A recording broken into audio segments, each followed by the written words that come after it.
Hello दोस्तों, स्वागत है आपका अपने चैनल नॉलेज स्काई पर। और मैं हूं आपका दोस्त अहमद तिवारी।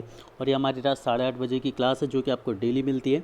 इसके अलावा हमारी 11:30 बजे रात में भी क्लासेस चल रही हैं गाइज, ठीक है। और ये क्लासेस EPFO के रिगार्डिंग हम चला रहे हैं, जिसमें हम complete course of EPFO completely free provide करा रहे हैं। तो knowledge sky is the only channel जो कि आपको कम्प्लीटली फ्री कोर्सेज प्रोवाइड करा रहा है। तो यदि आप हमारे चैनल पर नए हैं तो प्लीज़ चैनल को सब्सक्राइब कर लें, क्योंकि कंप्लीट कोर्सेज आपको फ्री यहाँ पर मिलेंगे, साथ ही हाई क्वालिटी कंटेंट भी मिलेगा। प्लस गाइज, हमारी आप प्लेलिस्ट ज़रूर विजिट करें। सभी लोग हमारी एक बार प्लेलिस्ट ज़रूर विजिट करें। प्लेलिस्ट में हिंदी मीडियम और इंग्लिश मीडियम दोनों के स्टूडेंट्स के लिए जो है वो कंटेंट है।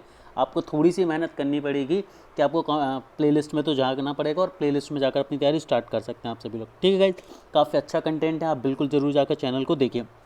अपार्ट फ्रॉम दैट, यदि आपको कोई भी PDF डाउनलोड करनी है तो सारी की सारी PDF हमारे टेलीग्राम चैनल पर रहती है। टेलीग्राम चैनल की लिंक आपको डिस्क्रिप्शन बॉक्स में भी दी है।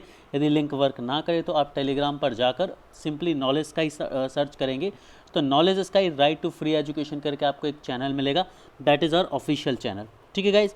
तो चलिए आइए हमारी आज की क्लास शुरू करते हैं। तो देखिए गाइज, हम सभी को पता है कि UPSC EPFO का जो पेपर है उसमें स्पॉट द एरर एक काफ़ी हॉट टॉपिक है। स्पॉट द एरर जो है ये काफ़ी हॉट टॉपिक है। अब देखिए, बहुत सारे चैनल्स पर क्या हो रहा है, आपको डायरेक्टली स्पॉट द एरर के क्वेश्चन कराया जा रहे हैं। देखिए, मेरे हिसाब से क्वेश्चन करना तो ज़रूरी है, लेकिन क्वेश्चन का बेस भी आपको पता होना चाहिए। आपको पता होना चाहिए कि कौन से एरर किस वजह से आते हैं, क्योंकि एरर्स को आप रट नहीं सकते, इतने सारे एरर्स होते हैं। तो उनके लिए आपको कुछ रूल्स एंड रेगुलेशंस हैं जो पता होने चाहिए, जो पता होने आप सभी के लिए बहुत ज़रूरी है। तो ये जो रूल्स एंड रेगुलेशंस होते हैं या जो स्पॉट द एरर होते हैं, बहुत सारे क्वेश्चन सब्जेक्ट वर्ब एग्रीमेंट से आते हैं। बहुत सारे जो क्वेश्चंस होते हैं दोस्तों, वो सब्जेक्ट वर्ब एग्रीमेंट से आते हैं। मतलब सब्जेक्ट वर्ब एग्रीमेंट को समझना आप सभी के लिए बहुत ज़्यादा ज़रूरी है, ठीक है। सब्जेक्ट वर्ब और एग्रीमेंट को समझना आप सभी के लिए बहुत ज़्यादा ज़रूरी है। यदि आपने इन बेसिक फंडों को समझ लिया, इनके अंदर आने वाले रूल को समझ लिया, तो आप कोई भी क्वेश्चन जो कि स्पॉट द एरर का है, आप उसके 80% क्वेश्चन चुटकियों में सॉल्व कर जाएंगे। और जो बेसिक सी गलतियां होती हैं, जहां पर आपका क्वेश्चन गलत होने के चांसेस बनते हैं, वो नहीं होंगे। उसके लिए बहुत ज़्यादा ज़रूरी है कि आप इस सब्जेक्ट वर्ब एग्रीमेंट को ज़रा अच्छे से समझें। अब देखिए, सब्जेक्ट वर्ब एग्रीमेंट होता क्या है, यदि मैं बहुत सिंपल भाषा में आपको समझाऊं तो सब्जेक्ट और वर्ब, एक जो सेंटेंस होता है उसमें सब्जेक्ट होते हैं, वर्ब होते हैं और ऑब्जेक्ट होते हैं, ठीक है। अब सब्जेक्ट और वर्ब का एग्रीमेंट ये बोलता है कि सब्जेक्ट या तो सिंगुलर होंगे या फिर प्लूरल होंगे, तो वर्ब भी सिंगुलर होंगी या प्लूरल होंगी। तो सब्जेक्ट वर्ब एग्रीमेंट सिंपली ये बोलता है कि भाई सिंगुलर सब्जेक्ट के साथ सिंगुलर वर्ब लेंगे आप, और प्लूरल सब्जेक्ट के साथ प्लूरल वर्ब लेंगे। सब्जेक्ट वर्ब एग्रीमेंट सिर्फ इतनी सी बात करता है कि सिंगुलर शब्द के साथ सिंगुलर ऑब्जेक्ट के साथ सिंगुलर सब्जेक्ट के साथ सिंगुलर वर्ब होनी चाहिए, और प्लूरल सब्जेक्ट के साथ प्लूरल वर्ब होनी चाहिए। ये आपका जो है वो सब्जेक्ट वर्ब एग्रीमेंट बोलता है। ये आपका सब्जेक्ट वर्ब एग्रीमेंट जो है वो बोलता है, ठीक है गाइस। तो ये एक बहुत इंपॉर्टेंट सा स्टेटमेंट है आप सभी के लिए। इन्हीं बेसिक फंडों पर आपके जो है वो बड़े बड़े क्वेश्चंस कई बार बन के निकल कर सामने आ जाते हैं, ठीक है। अब सब्जेक्ट वर्ब एग्रीमेंट है क्या, जैसे कि एक सेंटेंस फॉर्मिंग है, वो एक तरह की शादी होने जैसा है, जिसमें कि लड़के लड़की दोनों को देखना होता है, एक दूसरे को पसंद करना होता है, दोनों की कुंडलियाँ मिलनी होनी चाहिए, और सब कुछ सही हो जाता है तो शादी विल बी सक्सेसफुली डन। तो सेम यहाँ पर है कि सब्जेक्ट वर्ब एग्रीमेंट में भी एक सेंटेंस यदि आपको फॉर्म करना है सही तरीके से, ग्रामेटिकली एक करेक्ट सेंटेंस यदि आपको बनाना है, तो आपको सब्जेक्ट वर्ब की प्रॉपर मैचिंग करनी होगी, उनकी कुंडलियाँ प्रॉपर मिलानी होंगी। यदि दे आर प्रॉपरली मैच्ड, मतलब the things are done perfectly, things are done without any grammatical error. तो ये सब्जेक्ट वर्ब एग्रीमेंट है आपका। तो देखिए, सब्जेक्ट वर्ब एग्रीमेंट है, तो जरा देखिए मैं आपको एक चीज़ समझा देता हूँ। जैसे यहाँ पर देखिए, आप ये 2-3 एग्जाम्पल लिए हुए हैं मैंने। ये एग्जाम्पल पहले क्यों लिए, ताकि आपको समझा पाऊँ कि सब्जेक्ट वर्ब एग्रीमेंट क्यों ज़रूरी है ना। तो आपको समझाने के लिए मैंने एग्जाम्पल लिए हुए हैं। यहाँ पर आप देखेंगे मैंगो, मैंगो, ये दोनों कैसे सब्जेक्ट हैं, सिंगुलर सब्जेक्ट, सेम सेंटेंस है। This mango is very sweet, this mango are very sweet, है ना। दोनों सेम तरह के सेंटेंसेस है, वर्ब की हेरा फेरी मैंने यहाँ पर की है। तो this mango is very sweet, और यहाँ पर है this mango are very sweet. तो देखिए ज़रा आप यहाँ पर सिंगुलर सब्जेक्ट है, तो वर्ब कौन सी होनी चाहिए, सिंगुलर होनी चाहिए। तो इज़ जो है वो एक सिंगुलर वर्ब है। इज़ जो है आपकी, ये कैसी वर्ब है दोस्तों, एक सिंगुलर वर्ब है, ठीक है। लेकिन लेकिन वहीं पर यदि हम बात करें आर की, तो आर कैसी वर्ब है, एक प्लूरल वर्ब है, तो सिंगुलर सब्जेक्ट है तो सिंगुलर ही वर्ब होनी चाहिए। ठीक है, तो सेंटेंस आपका सही है, तो ये वाला फर्स्ट सेंटेंस आपका सही है। लेकिन सेकंड सेंटेंस में गड़बड़ी क्या हो गई कि सिंगुलर शब्द के, सिंगुलर सब्जेक्ट के साथ यहाँ पर सब्जेक्ट तो सिंगुलर है लेकिन वर्ब कौन सी ले ली इन्होंने, प्लूरल ले ली, इसीलिए ये स्टेटमेंट क्या हो जाएगा आपका, गलत हो जाएगा। और ये आप तभी समझ सकते हैं जब आपको सब्जेक्ट वर्ब एग्रीमेंट का अच्छा नॉलेज हो। तो सब्जेक्ट वर्ब एग्रीमेंट का इन डेप्थ नॉलेज जो है वो दोस्तों बहुत ज़्यादा ज़रूरी है। और इस वीक मैं आपको 3 क्लासेस प्रोवाइड कराने वाला हूँ और इन 3 से 4 क्लासेस में हम सब्जेक्ट वर्ब एग्रीमेंट को संडे तक हलाल में ख़त्म कर देंगे और स्पॉट द एरर के हम कम से कम 100+ क्वेश्चन जो है वो करने वाले हैं। स्पॉट द एरर्स के हम सिंपली इन पर बेस्ड 100+ क्वेश्चन की प्रैक्टिस करने वाले हैं। तो डेफिनेटली यदि आपने इस लेक्चर को देख लिया तो स्पॉट द एरर आपके बहुत हद तक बहुत अच्छे से बनने लगेंगे और बहुत हद तक आपको एक्यूरेसी जो है वो उसमें मिल जाएगी। ठीक है, एक और एग्जांपल आप यहाँ पर देख सकते हैं, his dog barks at the stranger, और वहीं पर है his dog bark at the stranger. तो देखिए हिज डॉग मतलब एक डॉग की बात हो रही है, उसके कुत्ते की बात हो रही है, तो सिंगुलर सब्जेक्ट बन रहा है, तो सिंगुलर सब्जेक्ट के साथ वर्ब कौन सी आनी चाहिए, सिंगुलर। यहाँ पर वर्ब है बार्क्स और यहाँ पर है बार्क। तो देखिए दोस्तों, जब भी वर्ब की बात करते हो तो याद रखना, जब भी वर्ब में एस या ई एस लग जाता है तो वो वर्ब बन जाती है आपकी सिंगुलर वर्ब। कैसी वर्ब बन जाती है, सिंगुलर। और जब एस या ई एस नहीं लगा होता है तो वो वर्ब आपकी कैसी होती है, प्लूरल वर्ब होती है। तो यहाँ पर यदि हम बात करें तो बार्क एक्चुअल वर्ड है आपका, लेकिन जब बार्क में आप एस लगा देते तो ये सिंगुलर हो जाता है। जब बार्क में आप एस लगा देते हैं तो ये सिंगुलर हो जाता है। ठीक है गाइस, जब बार्क में आप एस लगा देते हैं तो वो सिंगुलर हो जाता है। ठीक है, एक और चीज़ में यहाँ पर, तो आपका ये वाला स्टेटमेंट सही है।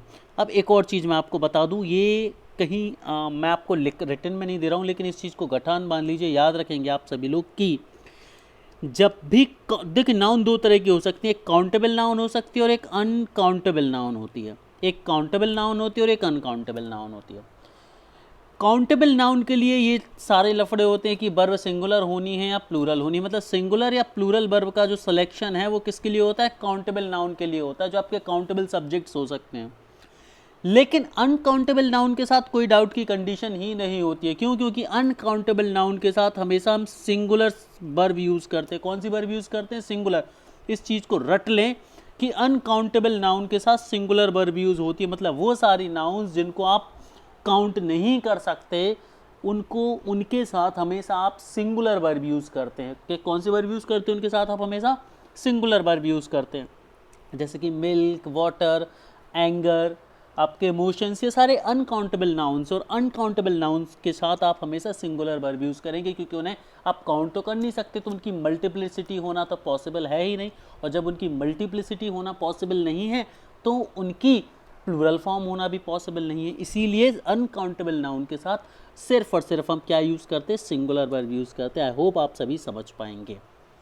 ठीक है गाइस, चलिए तो यहाँ पर हम बात करते हैं अपने आगे की क्लास पर। ठीक है, अब देखिए कुछ सब्जेक्ट के बारे में हम ज़रा डिस्कस कर लेते हैं, कुछ सब्जेक्ट के बारे में हम जो है वो डिस्कस कर लेते हैं यहाँ पर। ठीक है गाइस, जो कि थोड़ा सा करना हमारे लिए ज़रूरी है। यहाँ पर सब्जेक्ट कौन कौन से होते हैं यदि हम बात करें सब्जेक्ट की, तो सब्जेक्ट होता है आपका I, we, you, they, he, she, it और कोई नेम। ये आपके क्या हो सकते हैं, सब्जेक्ट हो सकते हैं। इनके प्लूरल फॉर्म क्या होंगे, आई का प्लूरल फॉर्म क्या होगा, वी, सॉरी वी यहाँ पर आप नहीं लेंगे। यू का प्लूरल फॉर्म यू ही होता है। ही का प्लूरल फॉर्म क्या हो जाएगा, दे। सी का प्लूरल फॉर्म भी क्या होगा, दे। इट का भी प्लूरल फॉर्म क्या होगा, दे। ठीक है, तो ये चीज़ें आपको कुछ याद रखनी है। वैसे ही वर्ब के साथ मैंने आपको बताया कि जैसे गो एक वर्ब है तो ये सिंगुलर है, लेकिन जैसे इसमें एस या ई एस लग जाता है तो ये प्लूरल हो जाता है। तो ये ये वर्ब प्लूरल है और एस या ई एस लग गया तो ये सिंगुलर वर्ब बन गई। ठीक है, उसके साथ एक और एग्जांपल आप देख सकते हैं, जैसे कि इज है, इज एक सिंगुलर वर्ब है तो इसका प्लूरल फॉर्म क्या होगा, आर होगा। ठीक है, ऐसे ही एम का प्लूरल फॉर्म क्या होता है, एम का प्लूरल फॉर्म भी क्या होगा, एम के लिए प्लूरल फॉर्म आर यूज़ कर सकते हैं अपन। ठीक है, तो ये भी आपको कुछ बेसिक चीज़ें जो हैं याद रखनी। तो अब हम हमारे रूल्स स्टार्ट कर रहे हैं। तो गाइज यहाँ से रूल्स आपके लिए काफ़ी ज़्यादा इंपॉर्टेंस रखते हैं, ठीक है। अपनी सीट की पेटियाँ बांध कर बैठें और ध्यान से समझे इस चीज़ को। फर्स्ट है रूल नंबर 1। रूल नंबर 1 को हम डिस्कस करते हैं। तो रूल नंबर 1 ये कहता है कि if two singular subject are connected with and, plural verb must be used. मतलब यदि दो सिंगुलर सब्जेक्ट हैं और उन्हें जोड़ा गया है एंड से, तो हमेशा प्लूरल वर्ब यूज़ होगी। दो सिंगुलर सब्जेक्ट है, सिंगुलर सब्जेक्ट का मतलब सब्जेक्ट होने चाहिए सिंगुलर फॉर्म में। तो दो सिंगुलर सब्जेक्ट हैं और उनके साथ यदि अपन एंड से जोड़ा गया है तो प्लूरल वर्ब जो है वो यूज़ करते हैं, ठीक है। यहाँ पर ज़रा हम एग्जाम्पल देख लेते हैं। सोनी, सोनी मतलब एक किसी पर्सन की बात हो रही है, और शीतल ये कोई एक दूसरा इंडिविजुअल पर्सन है, ठीक है। तो दोनों सिंगुलर है ना, दोनों सिंगुलर हैं। तो जब दो सिंगुलर वर्ड हैं उनको किससे जोड़ा गया है, देखो एंड से। दो सिंगुलर वर्ब हैं सोनी और शीतल, इन्हें किससे जोड़ा गया है, एंड से। तो जब भी दो सिंगुलर सब्जेक्ट को एंड से जोड़ा जाता है तो कौन सी वर्ब यूज़ होती है, प्लूरल वर्ब यूज़ होती है। कौन सी, प्लूरल। तो सोनी एंड शीतल, और आर हमें पता है क्या, प्लूरल वर्ब है। तो Soni and Sheetal are going to cinema, सही है। दूसरे एग्जाम्पल में मैंने उसी को लिया है, सोनी एंड शीतल को, लेकिन यहाँ पर वर्ग मैंने इज यूज़ की जो कि सिंगुलर वर्ब है। आपकी कैसी वर्ब है, सिंगुलर। तो Soni and Sheetal is going to cinema, तो ये गलत है आपका। क्यों, क्योंकि जब भी दो सिंगुलर सब्जेक्ट एंड से जुड़ते हैं तो आपकी जो वर्ब होती है वो प्लूरल होती है, सिंगुलर नहीं होती। इसीलिए पहला वाला आपका सही है और दूसरा वाला आपका जो एग्जाम्पल है दोस्तों वो गलत है। आई होप पहला जो रूल है वो आप सभी के लिए अच्छे से क्लियर हो गया होगा, ठीक है। देखिए दोस्तों 30 रूल मैं आपको कराने वाला हूँ। कितने रूल कराने वाला हूँ यहाँ पर, 30 रूल मैं आपको कराने वाला हूँ, ठीक है। कुछ रूल मर्ज हो जाएंगे तो वो होलसमली 25 रूल बनेंगे आपके, ना। टोटल 30 है, लेकिन कुछ रूल्स ऐसे हैं जो मैं एक रूल के साथ ही आपको नोट में या स्पेशल केस में बता दूंगा, तो ऐसे हो सकता है 25 रूल बने। इन 25 रूल को मैं आपको 3 क्लासेस में कवर कराऊंगा दोस्तों। कितने क्लासेस में कवर कराऊंगा, 3 क्लासेस में मैं कवर कराऊंगा आपको।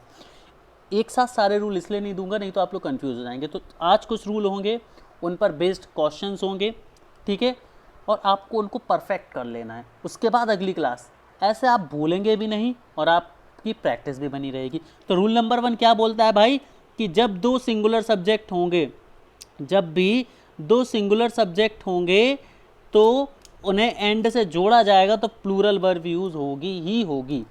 रूल नंबर 2 के पास हम चलते हैं। किसके पास चलते हैं दोस्तों हम, रूल नंबर 2 के पास। रूल नंबर 2 भाई साहब क्या बोलते हैं कि if two singular subject are connected with and one of them is followed by an article, singular verb will be used. मतलब यदि दो सिंगुलर सब्जेक्ट हैं, उन्हें एंड से जोड़ा गया है, मतलब पिछली वाली कंडीशन, दो सिंगुलर सब्जेक्ट थे और उन्हें एंड से जोड़ा गया था, तो पिछले वाले केस में क्या था, सिंगुलर वर्ब यूज हो रही थी, सॉरी प्लूरल वर्ब यूज हो रही थी। लेकिन यहाँ पर एक चेंज हो गया कि सिंगुलर सब्जेक्ट हैं, जोड़ा एंड से गया है, लेकिन उनमें से किसी एक के आगे आर्टिकल लगा है। उनमें से किसी एक के आगे क्या लगा है, आर्टिकल लगा है। तो वर्ब कैसी यूज होगी, अब सिंगुलर यूज होगी। ऐसा इसलिए होता है दोस्तों क्योंकि जब मान लीजिए दो सिंगुलर सब्जेक्ट हैं, दोनों को एंड से जोड़ा गया है, लेकिन किसी एक के आगे कोई आर्टिकल लगा दिया जाए, तो इसके दो कारण होते हैं सिंगुलर सब्जेक्ट यूज करने के। समझिए, हम सभी ने पढ़ा है कि जो आर्टिकल होता है वो सिंगुलरिटी बताता है, एक वचन बना देता है किसी भी चीज़ को। जिस भी चीज़ के आगे आर्टिकल लग जाता है, आर्टिकल मतलब ए, एन, द, ये 3 आर्टिकल होते हैं। तो जिस भी चीज़ के अंदर ये आगे ये आर्टिकल लगते हैं तो वो सिंगुलर बन जाती है ना। कभी आर्टिकल प्लूरल नहीं बनाते चीज़ों को, आर्टिकल चीज़ों को हमेशा सिंगुलर बनाते हैं, एक वचन में बदल देते हैं, ठीक है। तो जिन भी चीज़ों के आगे आर्टिकल लगता है वो सिंगुलर हो जाते हैं, और सिंगुलर सब्जेक्ट के आगे हमेशा क्या लगता है, सिंगुलर वर्ब। लेकिन फंडा क्या है फिर एंड का, तो समझिए जरा इस एग्जाम्पल को बहुत अच्छे से। देखिए, the principal and teacher has gone, और वहीं पर दूसरा एग्जाम्पल में मैंने सिर्फ वर्ब बदला है, द प्रिंसिपल एंड टीचर तक सेम है और प्लूरल वर्ब ले लिया है, हैव गॉन। अब ज़रा ध्यान से समझिए, यहाँ पर दो सिंगुलर नाउन हैं, दो सिंगुलर सब्जेक्ट, एक तो है आपका प्रिंसिपल और दूसरा है आपका टीचर। अब यहाँ पर मैंने प्रिंसिपल के आगे क्या लगा दिया है, द, जो कि क्या है, एक आर्टिकल है, लेकिन टीचर के आगे कोई भी आर्टिकल नहीं लगा है। इसका मतलब ये हो गया कि ये सिंगुलर स्टेटमेंट डील किया जाएगा। तो जब भी दो सब्जेक्ट को एंड से जोड़ा जाए लेकिन उनमें से एक सब्जेक्ट के आगे क्या लगा हो, आर्टिकल लगा हो, तो जो वर्ब होती है वो हमेशा सिंगुलर होती है। तो हैज़ और हैव में सिंगुलर कौन सी है भाई, हैज़ सिंगुलर है, इसीलिए ये वाला आपका सही है। अब जरा डिटेलिंग में समझिए इस चीज़ को कि ऐसा क्यों होता है, थोड़ी सी हम डेप्थ में चलते हैं सॉरी थोड़ी सी हम डेप्थ में चलते हैं। देखिए क्या होता है, जब हम एक आर्टिकल लगा देते हैं तो इसका मतलब ये हो जाता है कि जो प्रिंसिपल है, वो जो टीचर है, वो एक ही आदमी बन गए। मतलब यदि आप बिना दा के इसको पढ़ेंगे, यदि मान लो दा हटा दें थोड़ी देर के लिए, तो आप इसे पढ़ेंगे प्रिंसिपल एंड टीचर, मतलब प्रिंसिपल अलग है और टीचर अलग है। लेकिन जब आप इसे ऐसा पढ़ेंगे द प्रिंसिपल एंड टीचर, तो इसका मतलब ये हुआ कि एक ही व्यक्ति की बात हो रही है जो प्रिंसिपल भी है और टीचर भी है। मतलब जब दो सब्जेक्ट एंड से जुड़े होते हैं और उनके आगे एक दा लगा होता है ना, किसी एक के आगे दा लगा होता है, तो वो दोनों सब्जेक्ट, दोनों जो वर्ड होते हैं वो किसी एक आदमी को परिभाषित करते हैं। They represent a single person. और जब सिंगल पर्सन की बात होगी तो वर्ब भी कैसे होगी दोस्तों, सिंगुलर ही होगी ना। इसीलिए the principal and the teacher has gone सही है और principal and the teacher have gone गलत है, क्योंकि प्लूरल नहीं होगा, सिंगुलर होगा। तो इसको शॉर्ट में कैसे याद रखेंगे, दो सब्जेक्ट हैं, ठीक है दोस्तों, एक आर्टिकल है, दो सब्जेक्ट, उनमें से एक के आगे आर्टिकल लगा है, तो वो दोनों सब्जेक्ट सिंगुलर डील होंगे और सिंगुलर वर्ब यूज होगी। एक एग्जांपल देख लेते हैं और दूसरा, अब ब्लैक, यहाँ पर ए भी लिखा है दोस्तों, इसको आप पढ़ेंगे आप, ठीक है। अब black and white cow is grazing in the field सही है, बट अब black and white cow are grazing in the field गलत है। क्यों? क्योंकि एक के आगे आ लगा है आर्टिकल, तो ये सिंगुलर डील होंगे और सिंगुलर वर्ब होगी, प्लूरल नहीं आ सकती। चलिए आगे बढ़ते हैं। अब लेकिन यहाँ पर एक नोट है, बहुत ज़्यादा इंपॉर्टेंट नोट है।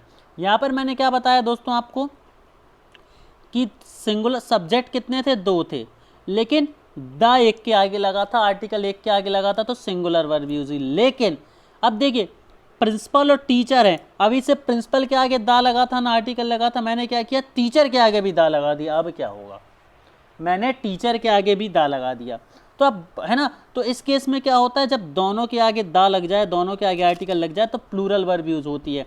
मतलब the principal and the teacher has नहीं होगा, हैव सही होगा, क्योंकि अब ये प्लूरल बन जाएगा।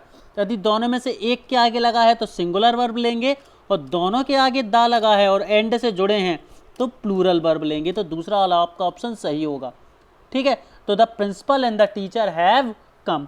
अब कई बच्चों के मन में ये डाउट आएगा कि सर दा जो है वो सिंगुलरिटी बताता है, तो जब दोनों के आगे दा लगा है तो सर आप प्लूरल वर्ब क्यों यूज़ कर रहे हैं। तो दोस्तों सबसे पहला वाला याद कीजिए कि जब दो सिंगुलर वर्ड एंड से जुड़े होते हैं, दो सिंगुलर सब्जेक्ट एंड से जुड़े होते हैं, तो उनके साथ क्या लगता है, प्लूरल फॉर्म लगता है। तो द प्रिंसिपल एक सिंगुलर सब्जेक्ट हो गया, द टीचर दूसरा सिंगुलर सब्जेक्ट हो गया, और ये दोनों एंड से जुड़े हैं, तो एक तरफ से पहला रूल जो है वो लग जाएगा, और इस हिसाब से यहाँ पर प्लूरल वर्ब आएगी जो कि होगी हैव। तो आई होप यहाँ तक चीज़ें बहुत अच्छे से आप सभी को क्लियर हो गई होंगी दोस्तों। साथ में आप नोट मेकिंग जरूर करते हैं, जो आप वीडियो पूरा देखें, डेफिनेटली आपको बहुत मज़ा आने वाला है। चलिए आगे बढ़ते हैं दोस्तों। रूल नंबर 3 की हम बात करते हैं। रूल नंबर 3 की हम बात करते हैं, always use singular verb with. अब यहाँ पर कुछ चीज़ें लिखी हुई हैं गाइस, यहाँ पर कुछ चीज़ें जो हैं वो लिखी हुई हैं, तो इन चीज़ों के साथ हमेशा आप सिंगुलर वर्ब यूज़ करेंगे। जिन नेचर में आपको प्लूरल दिख रही हैं, देखिए मैंने क्या बताया, दो यदि सिंगुलर नाउन एंड से जुड़े हों तो उनके साथ प्लूरल वर्ब यूज़ होता है, बताया ना मैंने दोस्तों। लेकिन ये कुछ एक्सेप्शंस हैं, ये कुछ अपवाद हैं, ये एंड से जुड़े हुए दो सिंगुलर नाउन हैं, फिर भी इनके साथ हमेशा हम यूज़ क्या करते हैं, सिंगुलर नाउन यूज़ करते हैं। देखिए जैसे ब्रेड और मिल्क, दो सिंगुलर नाउन है और एंड से जुड़ी हैं। पहला रूल तो ये बोलता है कि जब ऐसी सिचुएशन हो कि दो सिंगुलर नाउन एंड से जुड़े हो तो प्लूरल यूज़ करेंगे। लेकिन रूल नंबर 3 में हम कुछ ऐसे शब्द पढ़ने वाले हैं जो एंड से तो जुड़े हैं फिर भी उनके साथ सिंगुलर यूज़ होता है, तो इनको रट लेंगे आप, कोई दूसरा ऑप्शन नहीं है, इनको रटना ही है। जैसे ब्रेड एंड मिल्क, ये सिंगुलर है पूरा का पूरा, आप इसके साथ प्लूरल यूज़ नहीं करेंगे।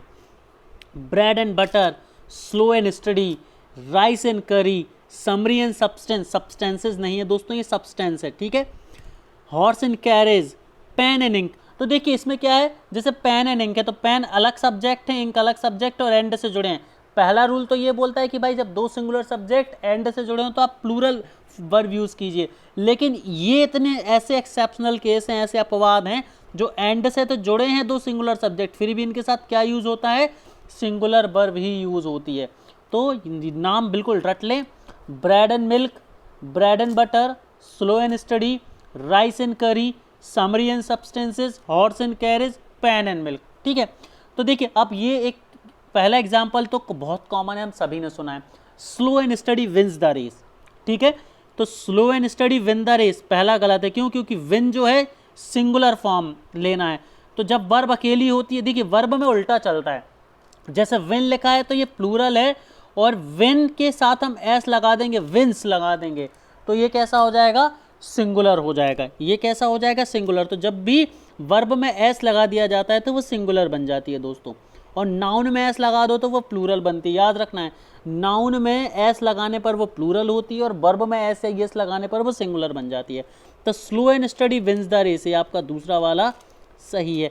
वैसे यहाँ पर bread and milk are wholesome food, तो भाई भले ही एंड लगाए लेकिन प्लूरल फॉर्म यूज नहीं होगा, सिंगुलर होगा, इसीलिए आपका सही कौन सा है, bread and milk is wholesome food, bread and milk is wholesome food, तो आपका जो दूसरा वाला है वो सही है।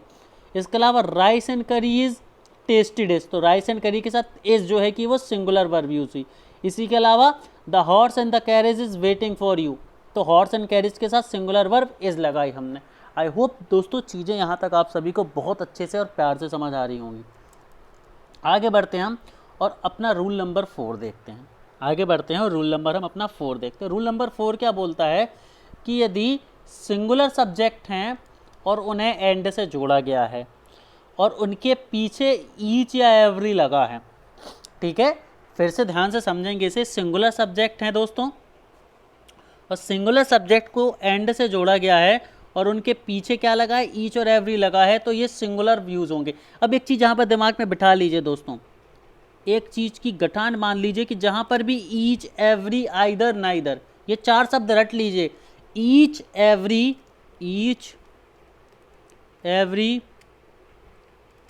आइदर नाइदर, इसे नीदर भी पढ़ सकते हैं। जब भी ये 4 शब्द होंगे तो इनके साथ हमेशा सिंगुलर वर्ब यूज होती है, रट लीजिए इस चीज़ को। तो ये 4 वर्ड यदि आपको किसी भी स्टेटमेंट में दिख जाए तो वर्ब हमेशा कैसी होगी, सिंगुलर होगी। इस चीज़ को तो गठान बांध लीजिए, ये एक यूनिवर्सल ट्रुथ समझ लीजिए इसको, ठीक है। तो जब भी ईच एवरी यूज होता है तो अपन क्या लेते हैं, सिंगुलर वर्ब। एग्जाम्पल देख लेते हैं, ईच बॉय एंड गर्ल। अब देखिए बॉय और गर्ल तो क्या है, सिंगुलर है, बॉय और गर्ल तो क्या है, सिंगुलर सब्जेक्ट और एंड से जुड़े हैं, तो पहला रूल यदि देखें तो क्या यूज होना चाहिए था, प्लूरल, लेकिन ईच लग गया है आगे, तो ईच मतलब प्रत्येक की बात हो रही है, एक एक की बात हो रही है, इसीलिए जब भी ईच लग जाता है तो वर्ब कैसी होती है, सिंगुलर। तो पहले स्टेटमेंट में वर जो है वो प्लूरल वर्ब है और वॉज जो है वो सिंगुलर वर्ब है, और हमें पता है ईच एवरी के साथ सिंगुलर वर्ब यूज होती है, इसीलिए दूसरा वाला आपका सही है। वही हम बात करते हैं, every man woman and child are happy या every man woman and child is happy, तो हमें पता है जब भी एवरी वर्ड लगता है तो वर्ब का सिंगुलर फॉर्म यूज होता है, तो इज जो है वो सिंगुलर वर्ब है, इसीलिए आपका दूसरा सही है और पहला क्या है दोस्तों, गलत है। दूसरा सही है और पहला क्या है दोस्तों, आपका गलत है। आगे बढ़ते हैं हम दोस्तों, रूल नंबर 5 की तरफ चलते हैं। रूल नंबर 5 की तरफ चलते हैं, देखते हैं रूल नंबर 2 भाई साहब क्या रूल नंबर 5 भाई साहब आपसे क्या बोलना चाह रहे हैं। आई होप दोस्तों चीज़ें आपको यहाँ तक बहुत अच्छे से जो है वो समझ आ रही हैं और किसी भी तरह की आपको दिक्कत फेस नहीं करनी पड़ रही है यहाँ पर, ठीक है दोस्तों। चलिए तो आगे बढ़ते हैं हम। रूल नंबर 5 क्या है, each either neither are used when each either neither are used at the place of subject। अब देखिए each either neither को, each either neither को ना अलग अलग तरह से यूज़ किया जा सकता है दोस्तों, अलग अलग तरह से क्या है यूज़ जो है वो किया जा सकता है, और इसके लिए 3-4 रूल बनते हैं जो कि कंफ्यूजिंग लग सकते हैं, इसीलिए आप ज़रा ध्यान से समझें। लेकिन एक यूनिवर्सल रूल जो मैंने आपको बता दिया कि जब भी ये तीनों वर्ड आपको कहीं भी दिख जाएंगे प्यारे बच्चों, जब भी ये तीनों वर्ड आपको कहीं भी दिख जाएंगे तो वर्ब हमेशा सिंगुलर होगी। तो जैसे देख लीजिए, ही हैज़ 2 डॉटर, और यहाँ किधर हो गया दोस्तों, ये ईदर है, इसे सुधार लेंगे आप, ये ईदर है। He has 2 daughters, either are able to do the sum या either is able to do the sum. इसे भी सुधार लेंगे, ये ईदर है, इसे सुधार लेंगे दोस्तों जब आपको PDF मिलेगी। तो ईदर के साथ हमेशा ईच ईदर नीदर के साथ हमेशा क्या होता है, सिंगुलर वर्ब यूज होती है। तो एज जो है वो सिंगुलर वर्ब, इसलिए ये क्या है, सही है। तो दूसरा वाला जो है आपका ऑप्शन सही है। लेकिन यहाँ पर एक स्पेशल नोट आप लोग याद रखेंगे, एक स्पेशल नोट आप लोग याद रखेंगे कि जब भी ईच, एवरी, ईदर या नीदर होते हैं तो हमेशा सिंगुलर सब्जेक्ट यूज होता है। ये मैंने आपको रटवा दिया है ना, सिंगुलर सब्जेक्ट और सिंगुलर वर्ब दोनों यूज होते हैं, है ना, कि हमेशा सिंगुलर वर्ब होगा और सिंगुलर सब्जेक्ट यूज होगा जब ईच, एवरी, आइदर और नाइदर होगा। जैसे कि एग्जांपल समझिए, एक ही स्टेटमेंट को 3 तरह से लिखा है मैंने। पहली लाइन में लिखा है every students have passed, every students has passed और एवरी स्टूडेंट हैज़ पास्ड। तो यहाँ पर क्या है, सब्जेक्ट भी प्लूरल है और वर्ब भी प्लूरल है। तो पहला गलत, क्यों, क्योंकि ईच और एवरी के साथ सब्जेक्ट और वर्ब दोनों कैसी होती हैं, सिंगुलर। दूसरे की बात करें तो सब्जेक्ट प्लूरल है, वर्ब सिंगुलर है, तो ये भी गलत, क्यों, क्योंकि हमें दोनों सिंगुलर चाहिए। तीसरे में बात करें, सब्जेक्ट भी सिंगुलर है और वर्ब भी सिंगुलर है। तो जो आपका सही आंसर होगा वो कौन सा होगा दोस्तों, आपका सही आंसर होगा आपका तीसरा वाला। क्यों, क्योंकि इसमें सब्जेक्ट भी सिंगुलर है और वर्ब भी सिंगुलर है। यहाँ पर दोनों प्लूरल थी, यहाँ पर ये प्लूरल और ये सिंगुलर थी, इसीलिए पहले दोनों गलत थे। वही एग्जाम्पल आप दूसरा भी देख सकते हैं। ठीक है दोस्तों, ये यहाँ पर कुछ प्रिंटिंग मिस्टेक हो गई, ये ईदर है दोस्तों। क्या है, ये ईदर पढ़ें आप इसको, either students are, either student are या ईदर स्टूडेंट इज। तो हमें पता है ईच, एवरी, ईदर, नीदर के साथ क्या होता है, सिंगुलर सब्जेक्ट और सिंगुलर वर्ब। तो सिंगुलर सब्जेक्ट ये रहा और सिंगुलर वर्ब ये रहा, इसीलिए यहाँ पर भी तीसरा वाला क्या है, सही है। तो ये बहुत इंपॉर्टेंट चीज़ें हैं दोस्तों और आपको रट लेनी चाहिए इन्हें। आगे हम बात करते हैं एक और केस की, ईच, ईदर, नीदर के ही केस हम समझ रहे हैं। अब अभी तक पिछले दोनों केसेस जो हमने देखे प्यारे बच्चों, यहाँ पर ईच, ईदर, नीदर अकेला था, लेकिन यहाँ पर each of, either of, neither of आ गया। तो देखिए ज़रा, अब ज़रा इस चीज़ को समझिए, जब भी इस तरह का फॉर्म है each of, either of, neither of, तो आपका जो नाउन होगा वो प्लूरल होगा और वर्ब होगा जो सिंगुलर होगा। जब भी ऑफ लग जाए इनके आगे तो नाउन हमेशा प्लूरल होगा और वर्ब हमेशा सिंगुलर होगा। अब ज़रा ध्यान से समझना, और यदि ऑफ नहीं लगेगा इन्हीं चीज़ों के आगे, देखिए ईच क्या, ईच, ईदर और नीदर अकेला है तो सब्जेक्ट और वर्ब दोनों कैसे होंगे, सिंगुलर। और यदि ऑफ लग जाएगा इन्हीं के आगे तो अब सब्जेक्ट प्लूरल लेना पड़ेगा और वर्ब कैसी लेनी पड़ेगी, सिंगुलर। उसके पीछे रीज़न समझिए, जैसे ईच ऑफ तो बहुत सारों में से प्रत्येक की बात हो रही है ना, नीदर ऑफ बहुत सारों में से किसी नहीं की बात हो रही। तो जब भी each of, either of, neither of लग जाता है तो इसका मतलब ये निकलता है कि आप बहुत सारे समूह में से किसी एक की बात कर रहे हैं। तो इसीलिए वर्ब कैसी लेनी पड़ती है, प्लूरल, क्योंकि बहुत सारे समूह की बात हो रही है। और सब्जेक्ट कैसा लेना पड़ता है, प्लूरल, क्योंकि बहुत सारे लोगों की बात हो रही है। और वर्ब कौन सी लेते हैं, सिंगुलर, क्योंकि किसी एक को चुना जा रहा है, किसी एक को चुना जा रहा है।